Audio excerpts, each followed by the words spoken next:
hoy nos vamos a meter de lleno en la historia de Mafia Boy.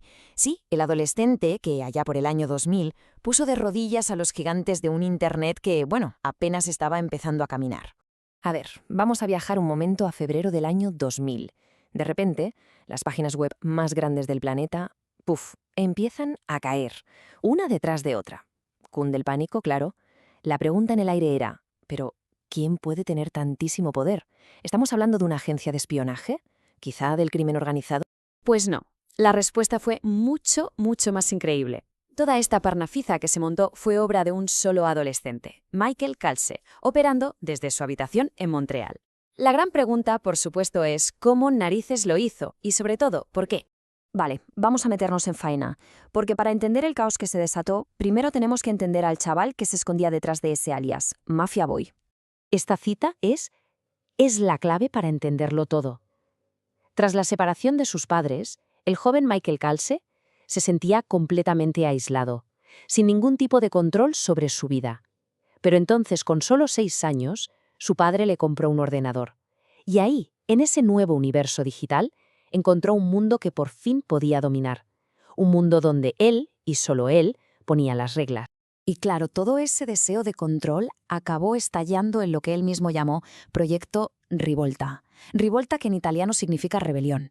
Y desde luego, vaya si lo fue, una rebelión en toda regla. Su arma fue un ataque de denegación de servicio distribuido, lo que hoy conocemos como DDoS. La idea, en el fondo, es bastante simple, pero ojo, brutalmente efectiva. Se trata de inundar un servidor con tantas peticiones falsas a la vez que los usuarios de verdad, los reales, no pueden entrar. Pensemos en ello como si provocáramos un atasco de tráfico colosal justo en la entrada de una tienda para que nadie pueda comprar. Pues eso mismo. Y no hay que olvidar este dato que es tremendo. La persona que estaba orquestando todo este caos digital tenía solo 15 años. 15. Y aquí es donde la cosa se vuelve increíble. El contraste entre su edad y la escala de sus ambiciones. No se anduvo con chiquitas, ¿eh? No atacó webs pequeñas, no. Apuntó directamente a la cima, a Yahoo, que en aquel entonces era el rey indiscutible de Internet. Pero no paró ahí, ¿qué va? Cayeron a Amazon, CNN, eBay, básicamente los pilares sobre los que se estaba construyendo la nueva economía digital.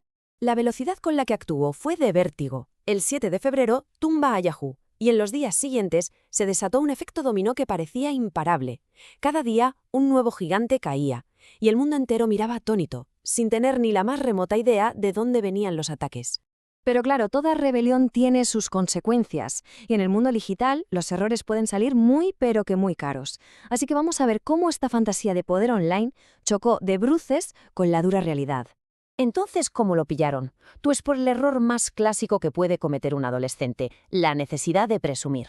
Empezó a fardar de sus hazañas en salas de chat, y su error fatal, el que lo condenó, fue adjudicarse un ataque contra él que todavía no se había hecho público. Solo el responsable podía saber ese detalle. Y esa simple frase lo puso de inmediato en el radar del FBI. Y este punto ilustra a la perfección la histeria mediática que se vivió. Un analista soltó la cifra, $1.200 millones en daños, y los medios de todo el mundo la repitieron como un mantra, sin parar. La realidad, sin embargo, fue otra. La cifra que manejó la fiscalía en el juicio fue muchísimo menor, unos 7,5 millones, que sigue siendo una barbaridad de dinero, pero nada que ver con la cifra apocalíptica que sembró el pánico. Teniendo en cuenta la que había liado, mucha gente esperaba una sentencia ejemplar, un castigo durísimo. Pero el Tribunal de Menores de Montreal fue, la verdad, sorprendentemente indulgente. La condena final fue de 8 meses de custodia abierta, que no es una cárcel como tal, 1 año de libertad condicional y, por supuesto, un uso muy, muy restringido de Internet. Pero aquí es donde la historia da un giro interesante. Porque el verdadero legado de Mafia Boy no está en el dinero que se perdió ni en su sentencia, no. Está en el cambio radical que provocó en todo el ecosistema de Internet. Esta frase, que no se dijo en cualquier sitio, sino ante el mismísimo Congreso de los Estados Unidos, lo resume todo. Los ataques de Mafia Boy fueron la sirena de alarma que nadie quería escuchar, la prueba definitiva de que el mundo digital era espantosamente vulnerable, un auténtico Pearl Harbor electrónico, como se dijo. Y el punto clave es este. La confianza se rompió en 1000 pedazos. Si gigantes como Yahoo o Amazon podían ser derribados por un chaval desde su habitación, ¿qué seguridad tenían los datos de la gente? Y las compras online. Fue una verdadera crisis existencial para un comercio electrónico que apenas estaban haciendo. La reacción, como era de esperar, fue inmediata y masiva. Las empresas, que hasta ese momento veían la seguridad casi como un gasto molesto, empezaron a invertir fortunas en protegerse. De hecho, se podría decir que la industria de la ciberseguridad tal y como la conocemos hoy nació de las cenizas del proyecto Rivolta. ¿Y qué pasó con Michael Kelsey? Bueno, su transformación es cuanto menos sorprendente. El mismo adolescente que rompió Internet se convirtió en el adulto que ayuda a protegerlo. Hoy en día es un respetado experto en seguridad, ha escrito un libro sobre su vida y es lo que se conoce como un hacker de sombrero blanco. O sea, alguien que usa sus habilidades para hacer el bien. Y con esto llegamos a la pregunta final, una que da para reflexionar. Nadie niega que lo que hizo fue ilegal y que causó mucho daño, eso está clarísimo. Pero, paradójicamente, al exponer de una forma tan brutal la increíble fragilidad de Internet, ¿no forzó Mafia Boy sin querer una evolución hacia un mundo digital más fuerte y seguro? Esa es la compleja herencia que nos dejó un adolescente que durante una semana inolvidable tuvo el mundo online en la palma de su mano.